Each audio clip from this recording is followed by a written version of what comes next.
guys, thank you for joining. This is Essence of History, and today we're talking about the history between India and Pakistan. I'm Amanda Armagoss. And I'm Dr. Abbasi for Essence. What a heavy history.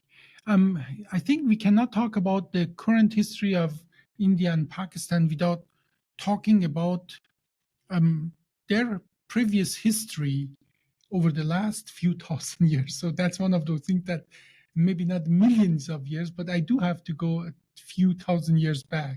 Yeah, India is one of the oldest civilizations, actually, the India-Pakistan area. And what we call India, Pakistan, it's mostly, all of that was one area, like India, Pakistan, Bangladesh, even Sri Lanka, and so on. These are diverse group of people, different language, even the alphabet is different, but all what they have in common is that their traditions are extremely close. And what we call India today is actually practically Indus River, people who lived around Indus River, and the Indus Valley. And Indus River, and it expands from Himalayas, where China is, all the way west to Iranian plateau, and obviously north up to Afghanistan. Afghanistan has been always different because the mountain again separate that. Practically from Iranian plateau to the mountain of in mountainous region in northern Pakistan to the Himalayas, this is what separated this area from the rest of the civilization. And India has been on and off, just people have marched there and just taken what they can take. Even Iran, like the most important, jewels of Iranian monarchies, it's what they literally borrowed from India. Same with the British. So, British borrowed as well lots of Indian. There's a joke. Why is Taj Mahal in India, in New Delhi? I know the joke. What's the answer? It's too big. It's too big for the British to take. Yeah, it was too big for them to transport it to the London Museum. So, but what I think is very important here is that, and you and I, we have been in India multiple times. It is very fertile ground. What that means is that you can do agriculture, and agriculture and the fertile ground produce a situation that you can have a lot of inhabitants. So it has been always populated well. And with population and with the people being close to each other, civilization starts. So India, without question, or that area, I don't want to insult anybody who was just saying India. I mean, India, Pakistan, Bangladesh. You could say the Indus Valley region. Yeah. Or Indian, I would call it almost that like a half continent for itself. I've always been so confused why India is not its own continent, or Southeast Asia in general is just so big. How I'm always Asia is generally Asia's big. Huge, yeah. Asia's huge and diverse in itself, but I'm always surprised that India is not. Now, what is important in Asia is that certain geographic things are separating it. Okay, like there is no really border, at least not a clear border between Europe and Asia. Some people say the Ural Mountains or Ural River is a border between that. And that makes today's Russia mostly in Asia than in Europe. And then obviously it comes down to the Caucasus region, where the mountains in again. These are mostly barriers that was hard for people to traverse, to go through.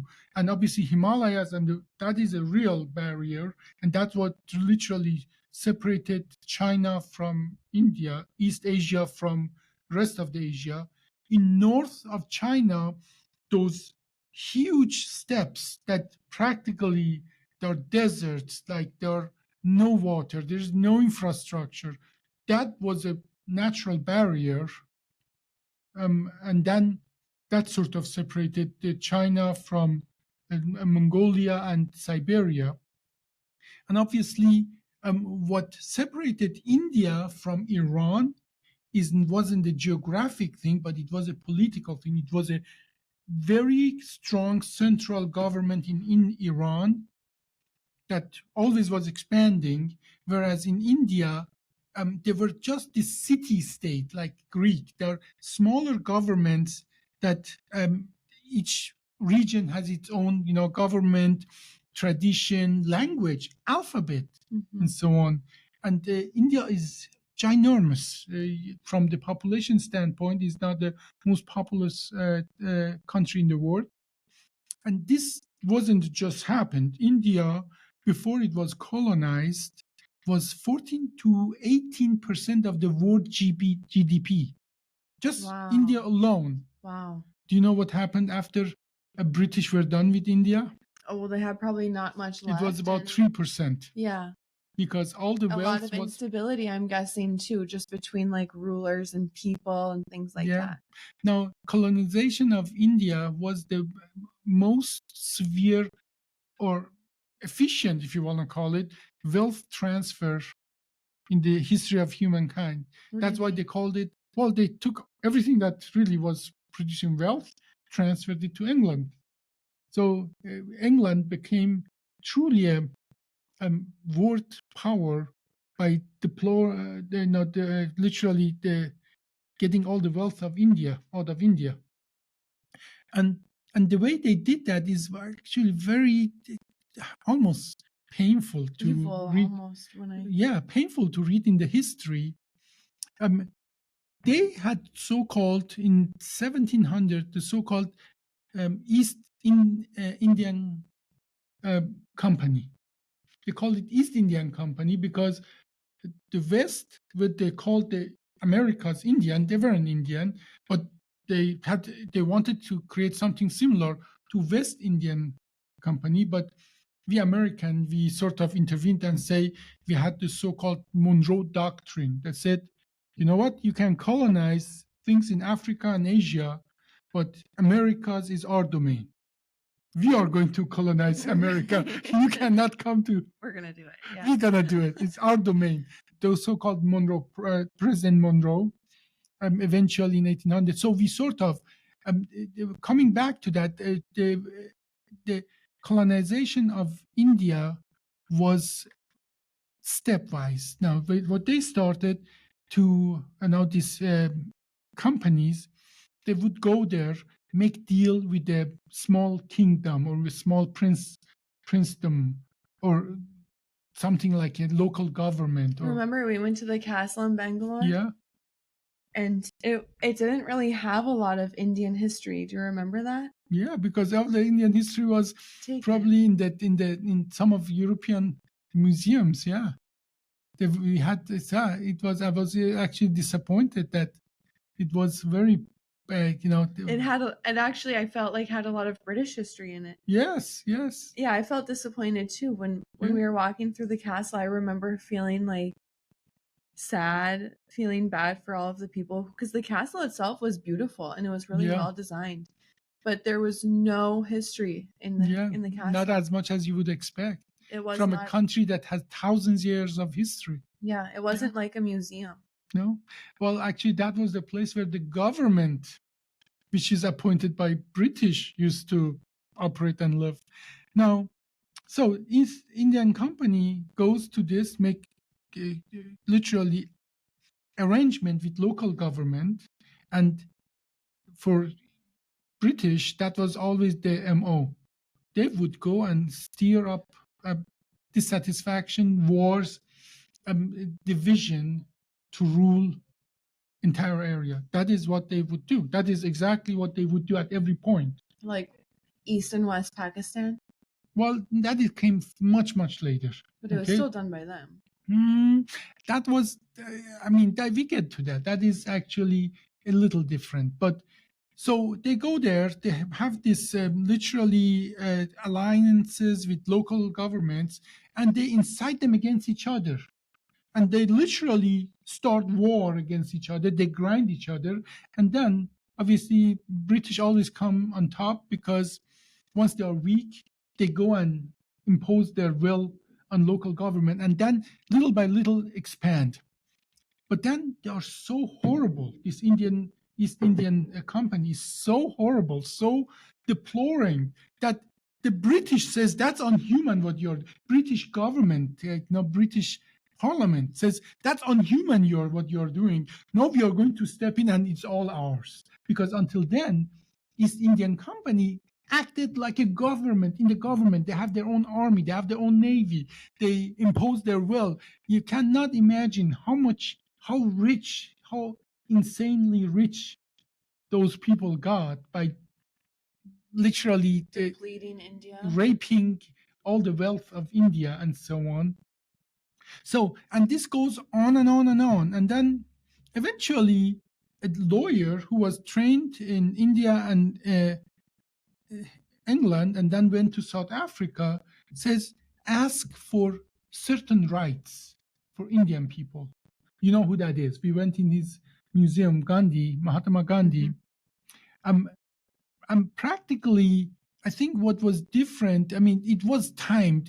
People were upset. People were totally ready for a violent revolution. But I think what Gandhi did is that brought a peaceful, I would say, peaceful method in transitioning the power. As a matter of fact, when British Empire was all the way down after when the World War started, it would be easy to just get rid of them. But Mahatma Gandhi said, we cannot backstab British when they are down, even though with all the bad things they have done to India.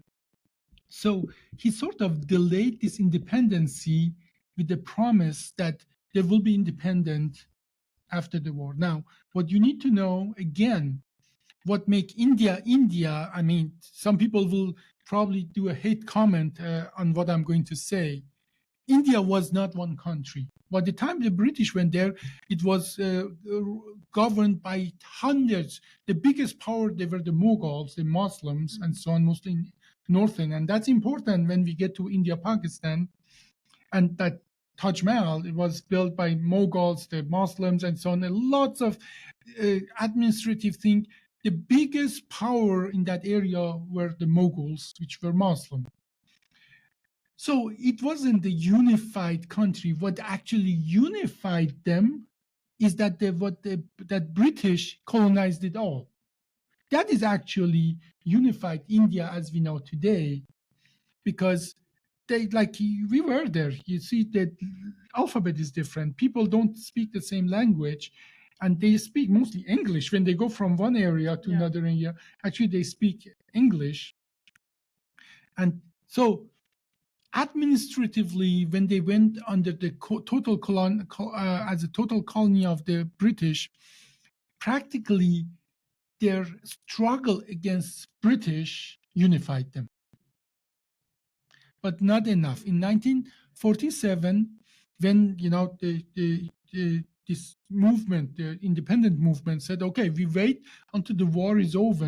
1947, when the war was over, and said, "It's our time." And the vision there was continue like the colonial time, all that different group of people under a federal system.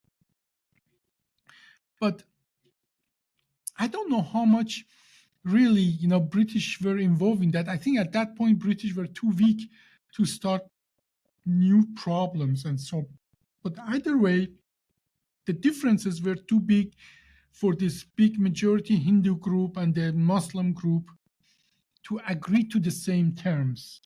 And that is probably one of the biggest missed opportunity for both countries, India and Pakistan, that they couldn't overcome their differences. As a matter of fact, I think that is Mahatma Gandhi went to a hunger strike for, I think, almost 40 days or something, almost died. And that is actually where there would have been a civil war. That's actually what prevented the civil war and made somewhat peaceful that transition to two countries. Obviously, we know those countries today as not two countries. We know them as three countries: Pakistan, India, Bangladesh, and if people are familiar with that, India is the middle, Bangladesh is to the east, Pakistan is to the west. But these were just where the Mughals have the most of their influence, where majority Muslim people used to live. And they had so-called East Pakistan, which is today Bangladesh and Pakistan, and then India. And then there were some areas of contentious because the population and so on, and that's obviously Kashmir, that each country says, and even now there's the Pakistani Kashmir and the Indian Kashmir. What people really don't understand that there are more Muslim in India than there are in Pakistan. So India is now 1.4 million. Bangladesh and Pakistan, there are almost half a billion people. I remember one of the cities we were in India, Ahmedabad, I think, had a prayer call. Yeah, they had a prayer call there. That's a Muslim city. It's a dry city. Yeah, and that is north. That's northern. We're under the Mughals. They were under Mughals, control and so on. But I think what we can see from India is more or less this diversity can coexist, and I think that means that at least what I believe, that it was a power structure struggle between the politician that really incited this sentiment, and then there were civil wars. There were lots of people killed, and on both sides there were huge movement of people, Muslim from India to Pakistan and vice versa, Hindus from today's Pakistan, and so on and so forth. So that was really one of the areas that we as humanity, we really failed. And now the consequences of that is that the most radical, any kind of tension it feeds to the most radical groups of both sides. Of course. So what we need to know as well is that the Bangladesh was part of Pakistan. And in 1970s, actually, the situation was not sustainable anymore, because in the West Pakistan, today's Pakistan, they were completely putting down the East Pakistan. They taking the resources, they wouldn't advance them to government position and so on. So Bangladesh they declared independency because of this poor treatment. Which is crazy, because you think like all of this history is really old, but 1971, that wasn't that long ago. Yeah, that Bangladesh got their independence. And they went and massacred people. Guess who helped them to massacre their own people? United States. Really? Yeah. Not surprising. Yeah. As their thing from Nixon, they were afraid that Soviet Union get more power because all the things that happened, India was more aligned with Soviet Union. Not they weren't communist or anything, but they were more aligned there, and Pakistan was more aligned with United States. And when the dictator, the General Khan and so on, they went start killing people, we helped them. We suppressed the news about that and so on. Obviously, they didn't succeed in, suppressing Bangladesh independent movement. But we wholeheartedly were on the wrong side again. Big shocker. Yeah, big shocker. Yeah, I always thought it was really interesting my first time in India when we pulled up to the hotel. And when you pull up to a hotel, and I was just telling Cassandra this, when you pull up to a hotel in India, the security is there and they make you pop your trunk, and the police like search your car a little bit to make sure that there's no one hiding in there. And then after that, you have to put your bags in any hotel. Like security, like airport any security. High-end hotel, I would say. You have to put your bags through the metal detector, and you have to walk through a metal detector. And it's because actually, in Mumbai, where we're staying, Dr. Mayor told me it was where we're staying. That is there where that massacre was? Yeah, at the Taj Mahal hotel. The Pakistani military, what are they called? Terrorists. They're Pakistani. No, they have a name though. Well, they called it themselves separatists or something, but a few years back they went there and literally start killing everybody. Purposely tourists though. Yeah. They were targeting tourists because they wanted it to be a big national news thing. Yeah, and They actually, lots of people died there, and more or less, um, this this division um, fed to the narrative of the most radical on both sides. And no, let make no mistake, there are Hindu movement that they go to a village of Muslim and kill everybody. Has been a lot of that and so on. So this goes both ways. Oh, for sure. Okay, it's not a one-way street, and I'm unfortunately the most recent government in India has been more nationalistic in that sense that um, uh, that they that has made the reconciliation even a little harder, not better. Now, having said that, these are two very populous countries. Obviously, India has more money and Well, it's bigger. Too. bigger and so on, and more resources. But on the other side, on the Pakistan side, they're just afraid as well to be pushed down and to be against a bigger army. So what do? India started developing a nuclear program in 70s even, and in Pakistan felt that the only way to overcome that, they have their own nuclear program. Now we are talking about two nuclear armed countries having now same problem. Kashmir used to be known for its wool. Yeah, cashmere sweater. Yeah, and it's because of the kind of the sheep and so on and so forth has been, and now Kashmir is known for where people still fight and the Third World War may start. But why? I know it sounds dumb when I say, but what's the main goal? Why are they fighting? Each country says that the region Kashmir belongs to us, and none of them really agree on a solution that is acceptable to both. You see, most of the time, an agreement that is acceptable to both includes concessions. Yeah, people say compromising is when both sides lose. Or wins, however you take it. And but the root of the story there, the root of the problem there is that that this colonialism and how it imposed rules that everybody had to follow, but then when they went away, they weren't mature enough to create their own. Like, you look at the borders in like Europe, they're all wiggly and so on and so forth. Look at the borders in US between the states, are like a ruler. These are artificial borders. So are borders in Middle East. Like in Middle East, like one of the things I can come to my mind, and this is not a speculation.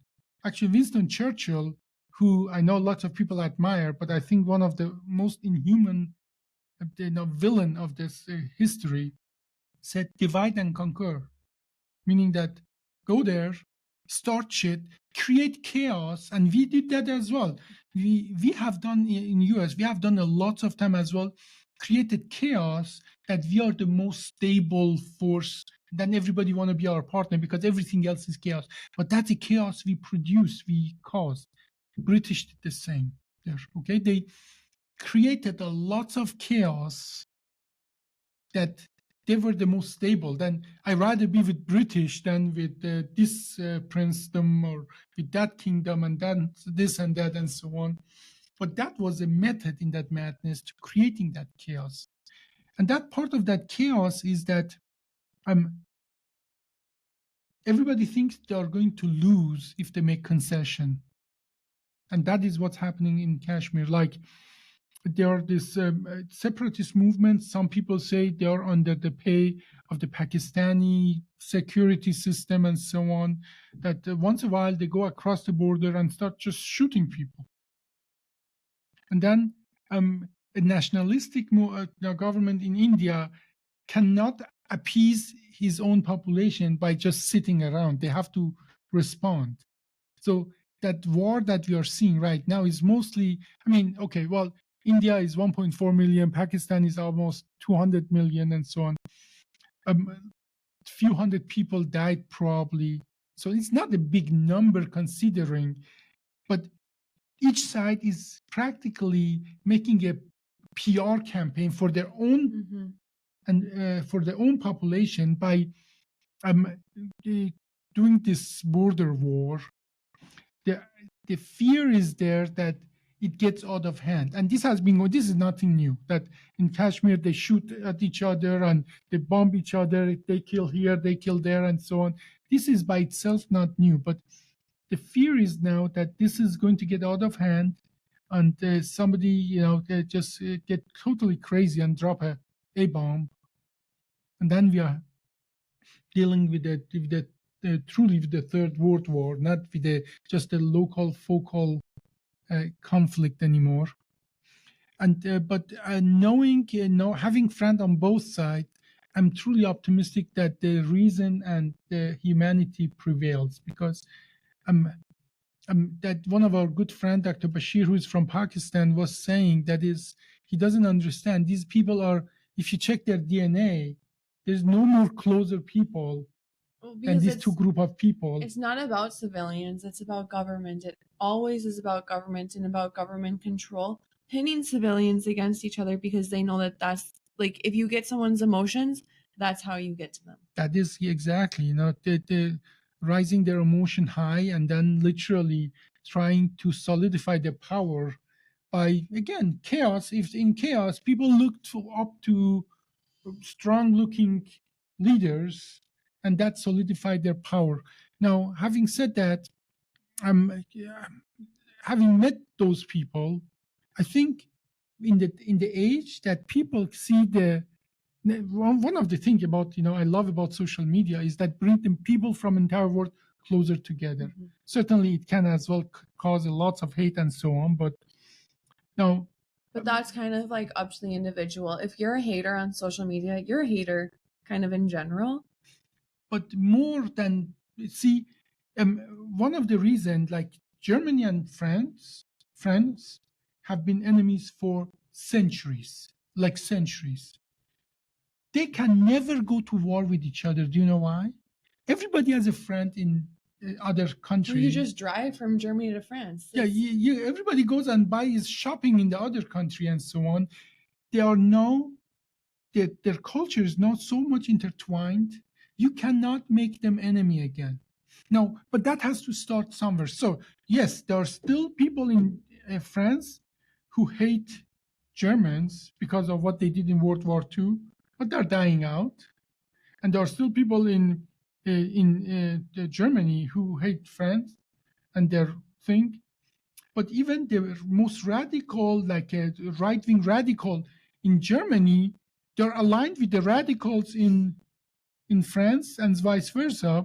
So when you start communicating, it's hard to hate. When you start knowing people from the other cultures, it's hard to hate them. Like for a long time, Iranian and Arabs, they were like, oh, the Arabs are bad, Iranians are bad, they hate us, and so on. But now we travel there, we eat their food, we go to their homes, and vice versa. You cannot be enemy anymore. I'm wondering, how can that process start for India and Pakistan? Maybe that start with both of them come to US and Pakistanis and Indians become friends here in US. Yeah. Or they watch each other TikToks, they dance the same way. They like the same, The music have has the same tempo. Yeah. I mean, I'm not saying that's going to solve the long-standing, war issues in Kashmir. But once you get to know other people, it's harder to hate them. Totally. And I think that is hopefully that's something that social media can start that process for us. Thank you guys for watching. This was Essence of History, and we talked about India and Pakistan. I'm Amanda Armagast. And I'm Dr. Abbasi for Essence. Thanks for watching.